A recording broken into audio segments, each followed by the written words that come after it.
गुजरे जमाने के पॉपुलर एक्टर भारत भूषण ने अपने करियर में कालिदास, तानसेन, कबीर, बैजू बावरा और मिर्जा गालिब जैसे एक से बढ़कर लोगों की भूमिका निभाई। हालांकि जिंदगी के आखिरी दिनों में उनकी हालत बेहद खराब हो गई थी। यहां तक कि 27 जनवरी 1992 को बेहद तंगहाली में उनकी मौत हुई थी। 14 जून 1920 को मेरठ में पैदा हुए भारत भूषण के पिता राय बहादुर मोतीलाल वकील थे। भारत भूषण के पिता चाहते थे कि उनका बेटा भी उन्हीं की तरह वकील बने, लेकिन ऐसा नहीं हुआ क्योंकि भारत भूषण तो एक्टर बनना चाहते थे। भारत भूषण ने अलीगढ़ से ग्रेजुएशन किया और इसके बाद मुंबई चले आए। मुंबई आते ही उनका स्ट्रगल शुरू हो गया।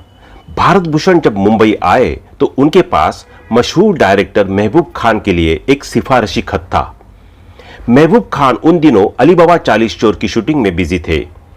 भारत भूषण ने उन्हें वो चिट्ठी दिखाई, लेकिन तब तक उनके लिए कोई रोल नहीं बचा था। वो बेहद निराश हो गए, लेकिन किसी ने उन्हें बताया कि डायरेक्टर रामेश्वर शर्मा भक्त कबीर फिल्म बना रहे हैं। इसके बाद रामेश्वर ने उन्हें फिल्म में काशी नरेश का रोल और 60 रुपए महीना की नौकरी दे दी। 1942 में रिलीज हुई फिल्म भक्त कबीर उनका पहला रोल था। भक्त कबीर फिल्म के बाद तो जैसे भारत भूषण की किस्मत ही खुल गई। उसके बाद उन्होंने भाईचारा, सावन, जन्माष्टमी, बैजू बावरा, मिर्जा गालिब जैसी कई फिल्मों की। ये वो दौर था जब किस्मत भारत भूषण पर मेहरबान थी। देखते ही देखते उन्होंने मुंबई में न सिर्फ कई बंगले खरीदे बल्कि महंगी महंगी कारें भी खरीदी। इसी बीच भारत भूषण के बड़े भाई रमेश ने उन्हें प्रोड्यूसर बनने की सलाह दी। इस पर भारत ने बड़े भाई का कहना माना और कई फिल्में प्रोड्यूस की। इनमें से 2 फिल्में बसंत बहार और बरसात की रात सुपरहिट हुई और भारत भूषण मालामाल हो गए। उनके पास काफी पैसा आ गया, लेकिन भाई के मन में लालच। इसके बाद भारत भूषण के भाई रमेश ने उन्हें और फिल्में बनाने के लिए उकसाया। साथ ही यह भी कहा कि एक फिल्म में मेरे बेटे को हीरो बना दीजिए।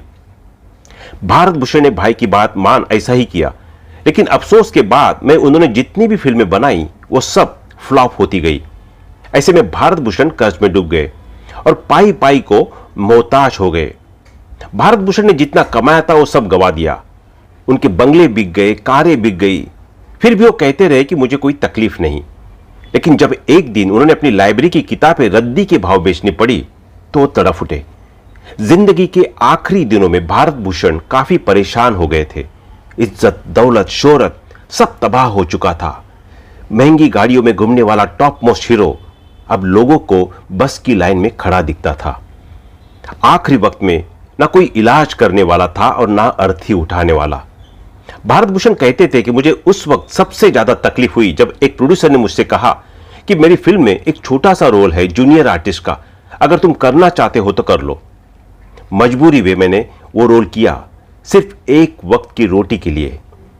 भारत भूषण आखिरी दिनों में बहुत ज्यादा बीमार हो गए थे, लेकिन अफसोस कि ना तो कोई इलाज करने वाला था और ना ही कोई उनकी अर्थी उठाने वाला।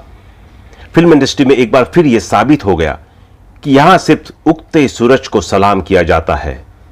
भारत भूषण ने अपने आखिरी वक्त में कहा था, मौत तो सबको आती है लेकिन जीना सबको नहीं आता, और मुझे तो बिल्कुल नहीं आया। 10 अक्टूबर 1992 को 72 साल की उम्र में तंगहाली से जूझते जूझते भारत भूषण दुनिया छोड़कर चले गए। तो दोस्तों, अभी के लिए बस इतना ही। मिलते हैं अगले वीडियो में। तब तक आप अपना ध्यान रखिए। Bye bye.